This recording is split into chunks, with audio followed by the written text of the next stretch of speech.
Hi, this is Josh Blackman. I am the president of the Harlan Institute, and it's my pleasure to welcome you to the Harlan Institute Virtual Supreme Court Competition for 2017.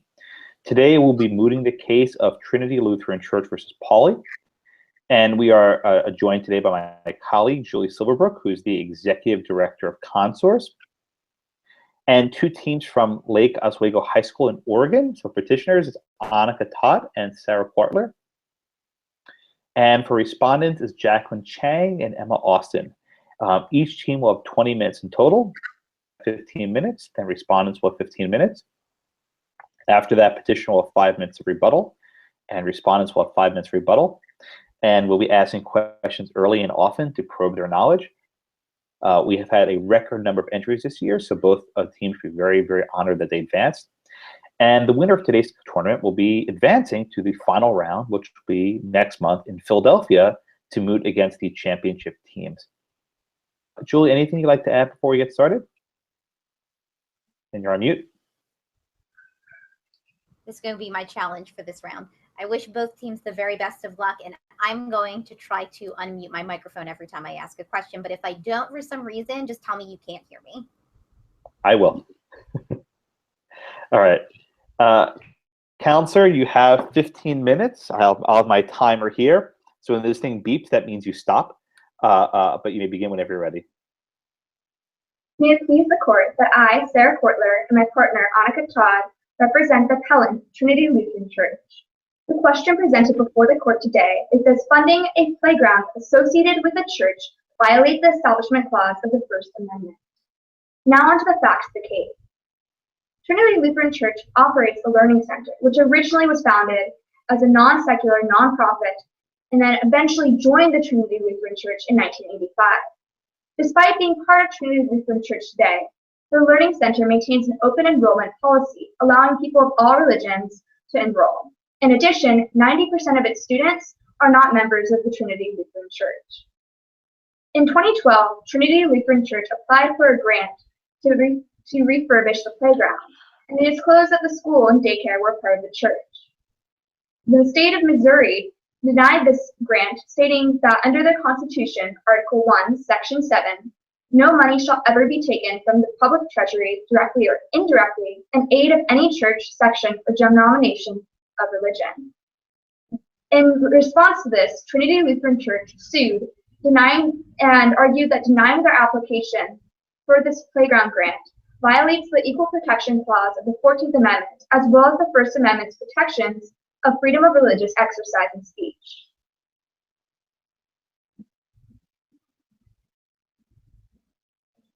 Proceed. Oh, okay.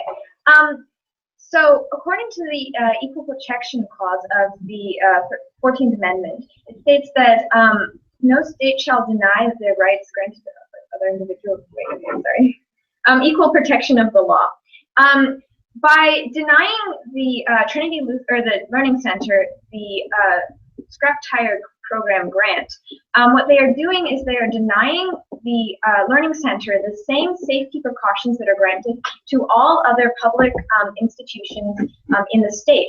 According to Justice Counselor, if I may interject for a moment, really one of equal protection, or is your claim one of free exercise? That is, are you arguing that the denial of these tire scraps in any way inhibit the petitioner's ability to exercise religion? Are you making both these claims or only one? So the case that I'm going to be citing, it has to do with the First Amendment free exercise clause, but also the fact that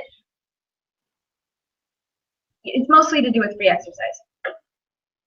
Well, but is there an equal protection component? You started making an argument that the state is treating them differently because of their religion. So, I mean, you're welcome to develop both, but let's talk about equal protection first.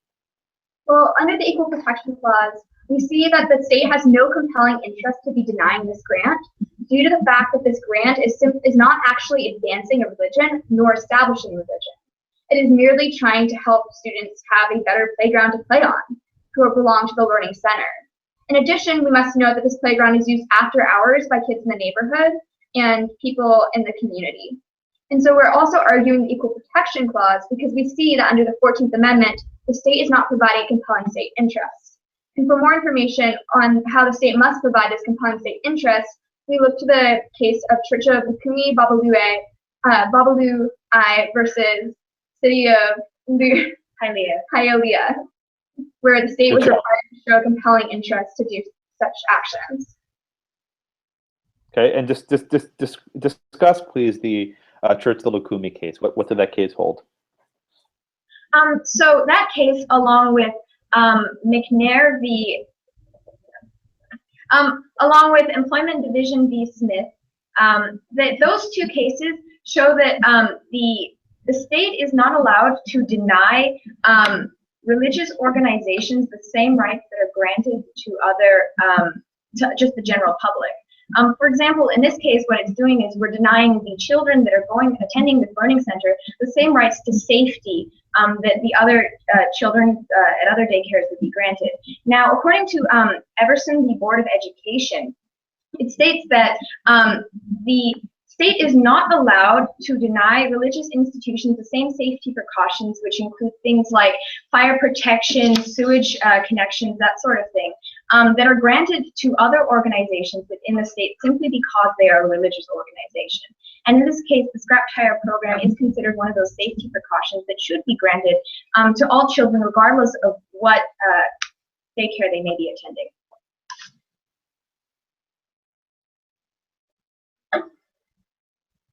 Go ahead and proceed with your argument. Oh, okay. Furthermore, we see that there is a violation of the Establishment Clause by the state trying to prevent this from happening, because the church itself has the freedom to exist as a church, and just because they are a church and that this daycare it belongs to Trinity doesn't necessarily mean that it's violating the Establishment Clause. We look to Lemon v. Kurtzman, where we see that the church's daycare system, by being an open enrollment daycare and specifically looking at the playground itself, but the playground is a secular structure. It's not trying to promote or establish a religion. It is simply on the grounds of a religious institution. But it's not covered in crosses, and it's not covered in the Ten Commandments, urging children to join the Lutheran Church. In addition, we look to the evidence that 90%. Let me interrupt you. I mean, how do you know that prayer is not happening on the playground? Even if prayer is happening on the playground, it is not advancing religion because it would be happening regardless of where they're conducting the prayer. Additionally, the playground itself is not going to be the thing that is furthering their religion or enticing people to go to this church or to the daycare, simply because this is a standard that is set throughout the state. And so in order, if we are not granting the tire program, it's actually discouraging people from going, but it's not necessarily true that having the grant awarded to the daycare would actually encourage people to join the daycare. We also see that by not offering this grant, it violates the neutrality clause. The neutrality standard that we try to uphold in this nation, which basically would show that the state is going against a specific religious institution rather than simply remaining neutral. Okay, so what about the provision of the Missouri Constitution with regard to public funding for religious institutions? So let's say we decide, and this is hypothetical, that we would decide that this does not either run afoul of the Establishment Clause giving you the money. Does it potentially run afoul of the Missouri State Constitution? I didn't hear the last part. Can you repeat the last part? The question is, even if this isn't a violation of the Federal Establishment Clause, if we grant you that, hypothetically, what about the argument that this is a violation of the Missouri State Constitution? So this, the Blaine Amendment was created in order to prevent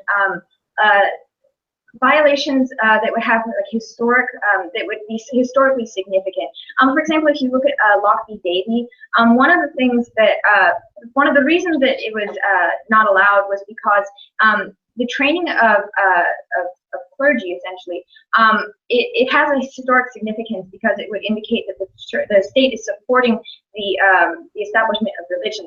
However, Counsel, I'm going to interrupt you again. Can you read to me the relevant provision of the Missouri State Constitution that I'm referring to? Yes, that no money can ever be taken from the public treasury, directly or indirectly, in aid of any church, section, or denomination of religion. We view this final part of it, discussing any church, section, or denomination of religion, as the violation of the Equal Protection Clause, because we don't see a compelling state interest why this part must exist. In addition, the money is not going directly into the church, and the money was going. Counselor, one more time, but the language says directly or indirectly. This would yes, be I was going to address that part. So in Zobrist, the Catalina Foothill School District, they ruled that even if money is going to a religious organization, or if the money is going to a religious organization for a secular purpose, it doesn't matter if the money is, if the grant is freeing up money that can be used elsewhere. Since this money is going to a strictly secular purpose, even though it is granted to the school and might free up money that could benefit the church, according to the Supreme Court in the Zobrist, that is not a violation of the Constitution. We also look to Mitchell v. Helms. Counselor, you're citing there a Missouri Supreme Court case or a U.S. No, Court federal case? Supreme Court, yes. Okay, well, we're talking about the Missouri State Constitution now, though. Yes. And what we're saying is that this aspect of the Missouri State Constitution is violating the Equal Protection Clause. So is your provision that I'm sorry if I may interject, if the Missouri Constitution violates the federal Constitution, what gives the Supreme Court of the United States the power to strike down a state constitutional provision? The 10th Amendment, that the supremacy clause of the United States Constitution, where we state that basically any decision made at the federal level will always hold precedent over those that are held at the state level. Where do we find the supremacy clause? Where do we find that? 10th Amendment? Not in the 10th Amendment, but it is in the Constitution. But that the correct answer is supremacy clause. Thank you. You may proceed with your argument. Furthermore, we see with the case of Mitchell v. Helms, where parochial schools were allowed to get money from the state to have secular textbooks and secular computer supplies. We look to this when we're looking at our case because you can group a playground with things such as computer supplies and textbooks because it is an important structure for learning. Because on a playground, students have an access to social skills that they can't get inside the classroom. In addition, it gives them exercise, and physical education is very important. And so we see this playground as a method of gaining more education in a different way than sitting in a chair. Counselor, is there anything in the record about whether there's any prayer going on in this playground? Are they counting the rosary on the slide? I mean, what's going on here? Do you know if there's any religious inculcation going on at this playground? I don't believe that they've ever spoken and said that they do want to, but even if they did, having these things conducted on the church is not, or the playground is not going to further the religion. And they could do it potentially anywhere in the school. Plus, it ignores the playground itself is not the one that's conducting the prayers. People have the right to free speech, and if they want to if some little kid wants to start praying, and though they may not necessarily pray to the Lutheran Church, since 90% of them don't belong to that Trinity Lutheran Church, that is their choice to do so, but we're talking about a playground, not the people's voices. In addition, sorry. Just said continue with your argument. Oh, okay. In addition, it would indicate that by this line of reasoning that anybody is not allowed to prey on public property simply because it is public property. The grant was given by the federal government, but or the state government, but it is not going to further. Proceed, Counselor. And now to go look at the part of the argument, since we spent a lot of time on the Equal Protection Clause, now to look into the Establishment Clause. We see that in this playground, as we've already been kind of addressing, is that the playground itself is not furthering the religion. And that's one of the reasons why the state should have this lacks a compelling state interest, because it is simply not furthering the religion. It's merely a structure that children are playing on to learn. And we see once again through Lemon v. Kurtzman that this is a structure that is secular because it's a playground, and the grant itself is to put in basically a spongy sort of floor system around to keep people safe. Counselor, if I can interject, speaking of spongy lemons, you mentioned, sorry, I can't help it. You mentioned the lemon test, and the third element of the lemon test is entanglement. Wouldn't the state have to start getting entangled in religion to determine if this playground was an adequate place of fun? I mean, wouldn't they have to send inspectors there to see, are there or are there not prayers being said on the slide? And if there are prayers being said on the slide, then you can't put the tire chips down. Why is this not commanding an entanglement of religion? So I've looked into the criteria that must be met in order to get this grant. And the grant, in order to receive this grant, no inspectors have to go to the playground or anything. So first of all, there's no entanglement in that regard. Second, the grant will go specifically, so the state will, this learning center will have to fund the actual scrap tire, but then they will be reimbursed for that at the end, which means that it is a one-time interaction, and the school will not have to have any further interaction with the state. In addition, if there's a concern about like people muttering prayers on the playground, you could say like, did you say something? Oh, okay. You could say with like Mitchell v. Helms, when we got this issue with the textbooks, how are we going to have someone know that some kid at that institution is not going to just write a prayer in the beginning of the textbook? In addition, if you look at which has public school teachers teaching in religious organizations or religious schools. And Council, you have about 30 seconds left if you want to wrap up and give a concluding statement. So as we see in this case of Trinity Lutheran Church, we see that the Trinity Playground is a secular structure, even though it may be on Trinity's property. We see this affirmed by the fact that 90% of its students are not actually belonging to this church, which shows us that they are not forcing this religion on these students. And this playground is open after hours to people within the neighborhood communities. Trinity's playground grant would not violate the Establishment Clause because it would be used for a secular purpose, not to promote the Lutheranism of religion. In this, we look to the Lemon Test, and we also look to Mitchell v. Helms. Okay, and your time is up. Thank you so much. Okay, if the respondents could please take the podium.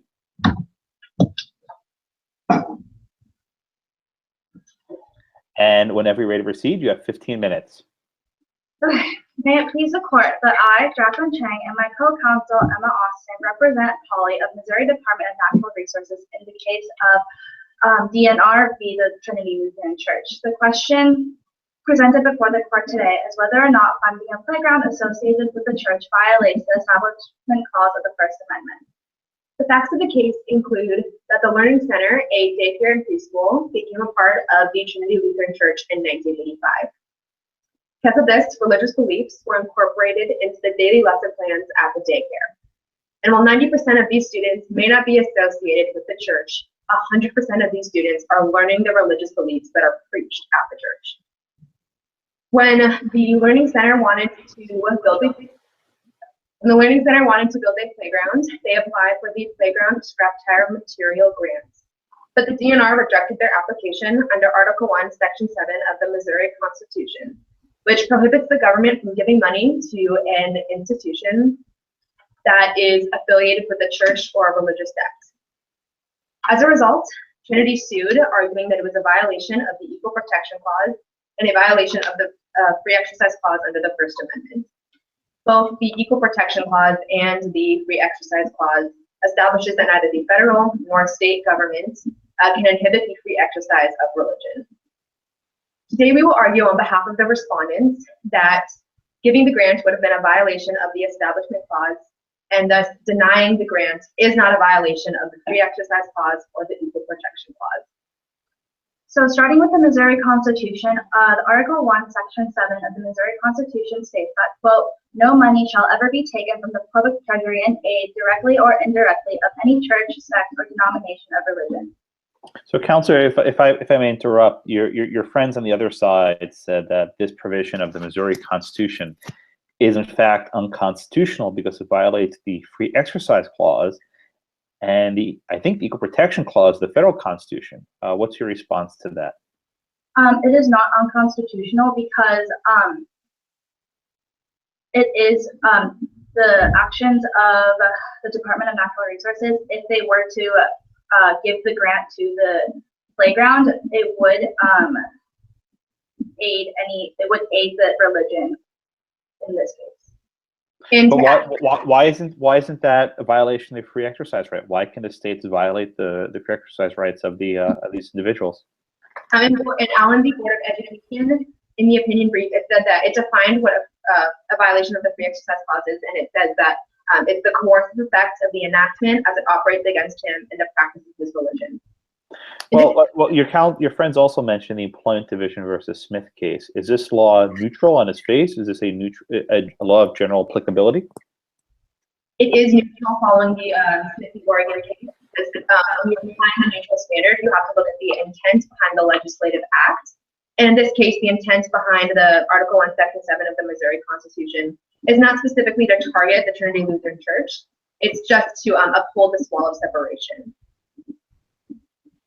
Okay, we proceed. Okay, I do want to ask you a question. Where does this come from? This idea of a wall of separation between church and state? So it was first coined by Thomas Jefferson in his letter to the Danbury Baptists, when he says, I quote, "I contemplate with sovereign reverence that act of the whole American people, which declared that their legislators should make no law respecting an establishment of religion or prohibiting the free exercise thereof, thus building a wall of separation between church and state." And Counselor, if I add, what does that mean in the context of Jefferson's letter to the Baptists? How should we understand that in terms of the role between government and religion? What do we take away from Jefferson's letter? He's saying that religion and government should be in two separate spheres. They should both exist, but they shouldn't interact with each other. Can we proceed? Okay. So it is a violation of the Article 1, Section 7 of the Missouri Constitution because it is indirect aid, because a safer playground makes that daycare a lot more appealing from the perspective of parents who are sending their kids to a daycare. Moving on to the Establishment Clause, the U.S. Constitution states that, quote, "Congress shall make no law respecting an establishment of religion." A violation of the Establishment Clause for any state can be defined by financial aid given to that religion. And in this case, our friends here have brought up the Lemon Test, and that is used to determine if it is a violation of the Establishment Clause or not. And we have determined that although it is secular, and we can see that the first prong of this Lemon Test is passed, the rest of the two prongs, which is the primary effect neither advances nor inhibits religion, and it does not foster an excessive government entanglement, is violent. Counsel, let me stop you right there. So your friends on the other side raise the Lemon Test, and they say that this is not a primary effect; it's like a secondary effect. It's not like we're giving schools Bibles; we're giving little rubber chips for the playground, so these kids don't break their skulls open when they're running around. How is this a primary effect about enabling religion? The primary effect of this would be that parents would look and see this playground and they would automatically want to send their kids to a religious institution as opposed to other secular institutions because of the quality of their playgrounds. Right, but I think your answer is correct. But is that primary? Is that direct? That seems like, is it really practical that people sending their kids to school say, playground, chips, that's it, that's where I'm picking, right? Or is it, oh, I like the school, okay, they have a nice playground, okay, whatever, right? I mean, is this direct? Is this primary under the Lemon Test? It's reasonable to say in making a decision in the perspective of parents that the environment in which their kid goes to is very important in the decision making of sending their kids to a daycare. So yes, it would be a primary effect. Okay, you proceed. So continuing on with the Lemon Test, it does foster government entanglement in this case because the tire checks would have to be replaced every few years, and if the government gives the money the first time, they would have to give money in the continuing years, and that would create a lasting relationship between Trinity Lutheran Church and the government, which we would conclude as government.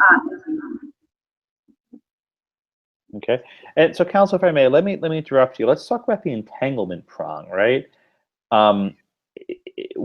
Where exactly is the entanglement? Isn't the state merely reviewing applications that are submitted by lots of different groups? Like, why do you find any sort of entanglement present in this issue? It would be the fact that one can assume that the tires would slowly start to degrade over time, and that the Trinity or the Learning Center would have to reapply so they can fix these tires and replace them and get the grant for these tires. And that prolonged relationship between the DNR and the Trinity Lutheran Church, like asking for the grant again is what would qualify as excessive government entanglement. But isn't this a one-time grant? Is there anything in the record to suggest that they have this sort of long-term relationship that's established? It's reasonable to assume that there will come a point where they have to replace their tires, the tire scraps. And if the government, from the perspective of the Trinity Lutheran Church, if the government granted their financial aid the first time, why not the second time? Why not the third time? Okay, you may proceed with your arguments. Established in the ruling of Everson v. Board of Education and supported in the ruling of Board of Education v. Allen and Zelman v. Simmons Harris, the Supreme Court has established that it is only constitutional to give grants to parochial schools when the money goes directly to the student and parent, not the religious organization. In this case, the Learning Center acts as a parallels of parochial school because both are designed to not only educate the students that attend the daycare, but to also promote a specific religion. And in this case, if the DNR were to give the grant to the Learning Center, the money would go directly to the religious institution and not to the parents or students, which contradicts the ruling in Everson v. Board of Education v. Allen, and Zelman v. Simmons Harris. So continuing on, it is not a violation of the Equal Protection Clause. There's actually no precedent establishing that not giving federal money to a religious organization is a violation of the Equal Protection Clause. And if we look at the text itself, it says, nor denied to any person within its jurisdiction the equal protection of the laws. That implies that it is a singular individual rather than used to protect a whole organization. And Equal Protection Clause hasn't been used to protect an organization. Right, but I mean, I think we've heard this argument before. Do you have any cases to support the notion that the Equal Protection Clause only protects people and not groups of people? Do you have any cases for that proposition? Our cases is that there is no precedent because there's no cases supporting that it supports a religion, and it supports. But there are. I mean, I can, in recent years you have Hobby Lobby, you have lots of decisions where groups of people in the corporate form have free exercise rights, and especially churches. We had the Little Sisters of the Poor Little Sisters of the Poor case last year at the court. So there are lots of cases for the proposition that groups of people have free exercise rights, not only mere persons. Right, and while that may be true, there has been no precedent that establishes that not giving money to religious organizations is a violation of the Equal Protection Clause. So to add on to that, the difference between cases like those and this case here is that you mentioned that there were groups of people. This argument is saying that Equal Protection Clause should protect a religious organization and that union itself, not groups and not individuals in a group. And kind of going off of that, denying the grant also is not a violation of the Free Exercise Clause. So as I mentioned before, a violation of the Free Exercise Clause has been further defined in Allen v. Board of Education. And just to reaffirm the point, and bring that it would be a violation of the Free Exercise Clause if the government act is coercively preventing an individual from enjoying their right to a religion. And in this case, the DNR denying the grant is not doing that. They are simply limiting their amount of support toward a specific religious institution, and they're acting on their own discretion about how and when and where they're allowed to spend their money. And this act of discretion is supported in the ruling of Locke v. Davey. And in this case, the Supreme Court ruled that it is constitutional for the state of Washington to not give a college scholarship to a specific student because that student is choosing to major in a religiously affiliated major. And Justice William Rehnquist even said that the state has merely chosen not to fund a distinct category of instruction. Going along this case, the state has chosen its own discretion about how and where it spends money. It's chosen not to give the money to their church, which is its own discretion as a board. Do you think there's often in the Supreme Court's cases with respect to the Establishment Clause, there's a special concern for children, cases involving prayer at football games and a prayer during the high school graduation address. Do you think there's any heightened concerns with the fact that we're dealing here with not just students, but like little kids, like 5- and 6-year-olds running around the playground, right? Shouldn't there be an extra level of protection about securing these youngins from the effects of religion?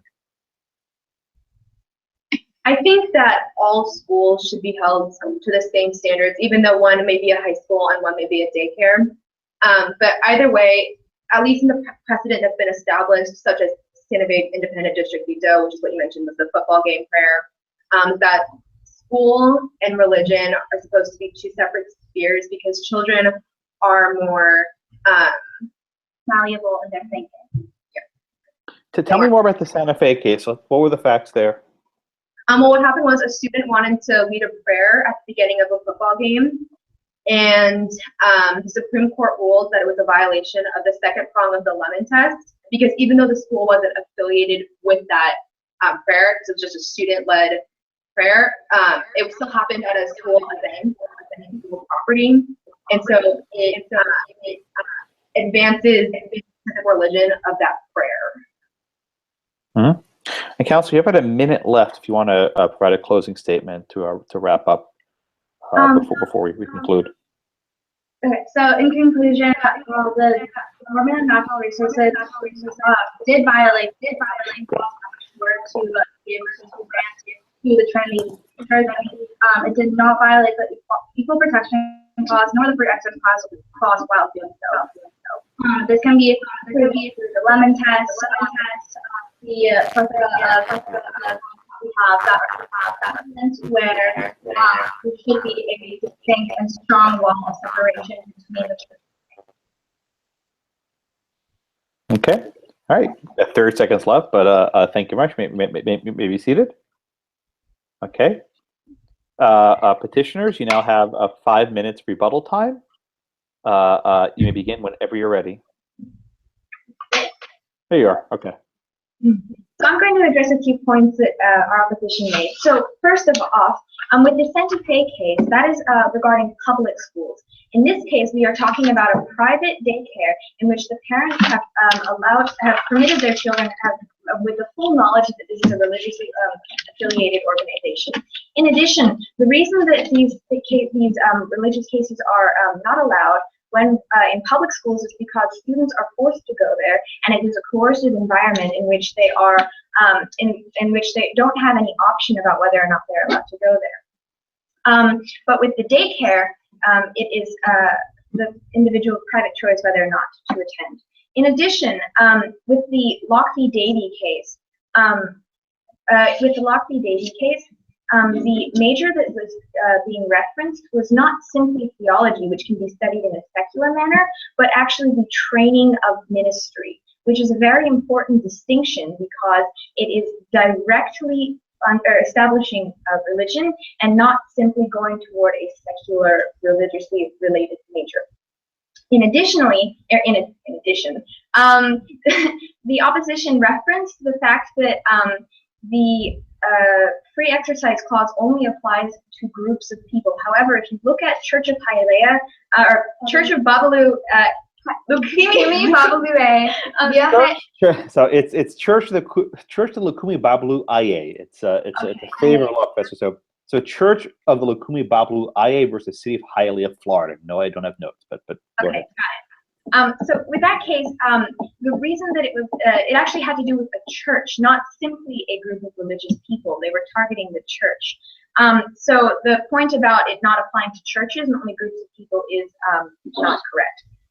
In addition, in both Hunt v. McNair and Zobrist v. Catalina Foothills School District, the federal Supreme Court ruled that even if state or federal grant money is going to religious organizations, it is permitted, and you can't argue that it is a violation of the First Amendment simply because funds are being freed up that could potentially go to other religious purposes. Also, there is no continuous and prolonged entanglement because it is a one-time interaction, and if the daycare were interested in reapplying for a grant, they would have to do it in the same manner that all other organizations as well. So that is not an entangled relationship. Additionally, rubber tires do not degrade very quickly. It would be a very, very long time before the daycare would have to reapply. Also, it is not aiding the institution, it is simply taking it back to the baseline at which all other public organizations are at. Justice Antonin Scalia said in the Locke v. Davey opinion that not granting funds to religious organizations for basic safety precautions that are standard in the rest of the community is akin to imposing a special tax, and that is, of course, unconstitutional. Now, moving into some other points that our opponents made, they mentioned this whole statement about how the separation of church and state, this wall of separation. This wall of separation is not meant to be some wall of contention, which we see by the state specifically calling out religious institutions in its constitution is doing just that. Furthermore, we see that that George Washington himself wrote in the letter to the leaders of the Presbyterian Church that the path of true piety is so plain as to require but little political direction. Thus, the fact that the Missouri State Constitution is calling out religious institutions is avoiding the very words of one of our most prominent founding fathers. Moving down, our opponents also talked about how this, how the money has to go, if it's going to parochial school, it must go to the students directly and parents. But we see with Mitchell v. Helms, it was going to textbooks and computers that were being held and kept at the institution itself. Those computers were not given to the students, they were staying at the institution, much like the tire chips would do to make sure the playground remained safe. And since we see a playground as an important institution in a school to help them maintain safe and develop motor skills, we see how important that this is. And thus we advance the standard for this case, that the actions— We have 20 seconds left, Counselor. Additionally, I want to point out that in Meek v. Pettinger, the Federal Supreme Court ruled that the state is not allowed to deny religious institutions from applying for the grant program simply because they are religious organizations. So they are permitted to apply for this grant program. So under the standard of equal protection, freedom of religious exercise and speech, we see that the policy set by the Missouri state government regarding aid to parochial schools has failed. Thank you. Okay, very good. Thank you. I'll let you finish your sentence. All right. That's the rule. You can finish a sentence, but sometimes students get creative with commas and semicolons and parentheticals. All right, 5 minutes for respondents. You may begin whenever you're ready. Okay, so the first thing we would like to mention that in the petition after arguments, they said it was a violation of the First Amendment with the free speech. And their point could be supported by Rams Chapel v. Centermore Union Free School District and Roseburg v. Virginia. However, we like to point out that in the case of DNR v. Trinity Lutheran Church, a playground is not a form of speech. So we are not violating any freedom of speech act. Another point to bring up is that the federal and state government are not required to give money to any group. They are allowed to act on their own discretion about who they give their money to, whether it's a religious or secular organization. And this discretion is not a violation of the Free Exercise Clause under the ruling of Locke v. Davey. And on that point, the federal or the state government, the DNR, is not stopping people who are going to the Learning Center of enjoying their religious beliefs and practicing their religion. It's simply limiting the amount of government support toward a specific religious organization. Another point being said is that in the City of Hialeah case, the petitioners are arguing that the intent behind the legislation is to target a specific religion, and that religion being the Trinity Lutheran Church. But in the City of Hialeah case, law was actually designed to stop a certain church from animal sacrificing. But in this case, the intent behind the Article 1, Section 7 of the Missouri Constitution is not to target a specific church or religion. It's, first of all, it applies to all churches and religions, and it merely says that they're trying to uphold this wall of separation between the church and state, which is a standard that the court and the founding fathers, such as Thomas Jefferson, has continued to uphold. Another point that we want to bring up is that even though if you don't quite believe the Lemon Test, we can also apply the endorsement standard to this case, which emerges from Lynch v. Donnelly, which is about a nativity scene. And the endorsement clause states that any government action is invalid if it creates a perception in the mind of a bystander that the government is either endorsing or disapproving of a specific religion. In this case, if a bystander were to look at the playground and see at the playground at the learning center and see that it's much nicer with a nice, I guess, tire like safer environment Yeah. for the kids to play in. it would see that it may appear that this specific private daycare is more important than other daycares or other religious daycares, not just the one that is getting the grants.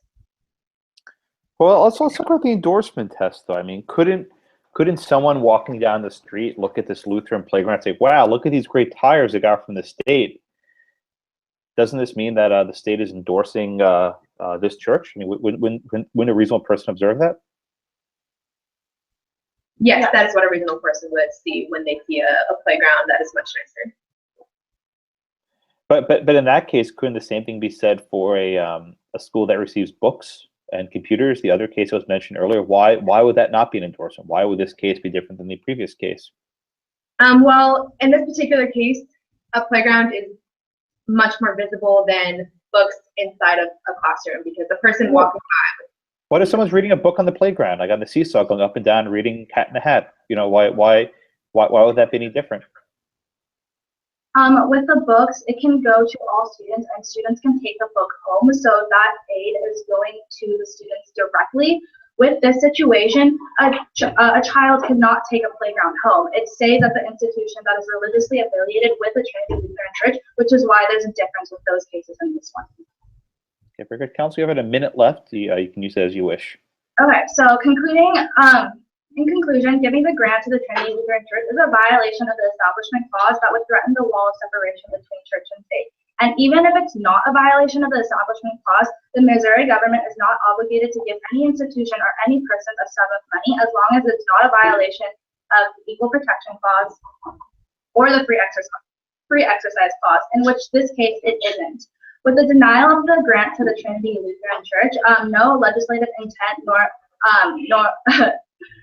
nor purpose to discriminate was found, and the denial of the grant was purely to support the wall of separation, which serves as a crucial barrier to protect all religions.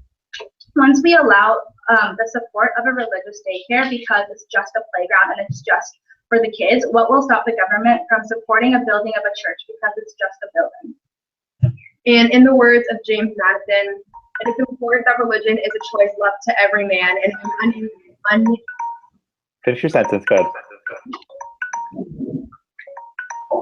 Okay, it kills me to cut off someone talking about Madison, but I will let it. Thank you very much. I'd like to commend both the teams. You both did a fantastic job. Justice Silverbrook and I were throwing really tough questions at you about cases and founding fathers and history, and you handled them all quite well. So I'm very impressed. Going forward, what will happen is that we will deliberate right after this, and we will choose the top 2 teams that will advance to Philadelphia. We should be able to announce these at some point later today. But as Julie mentioned earlier, we had a record number of submissions, and we won't be able to choose all the teams. We are proud of all of you, and when you do this, it gives me faith in our future that students want to know about the Constitution, want to care about civic government, and we will have a strong republic going forward. Julie? Yeah, I want to commend both teams. I actually think that these were among the strongest rebuttals that we heard during the semifinal round of the competition. So I want to congratulate both teams on a job well done. And, you know, I would just say, keep studying the Constitution. I hope you enjoyed this process. And we look forward to making an announcement as to who's proceeding to the final round later this afternoon. Thank you all so much. My thanks to Julie, as the Executive Director of ConSource. My thanks to the students in Lake Oswego. And this is Josh Blackman signing off.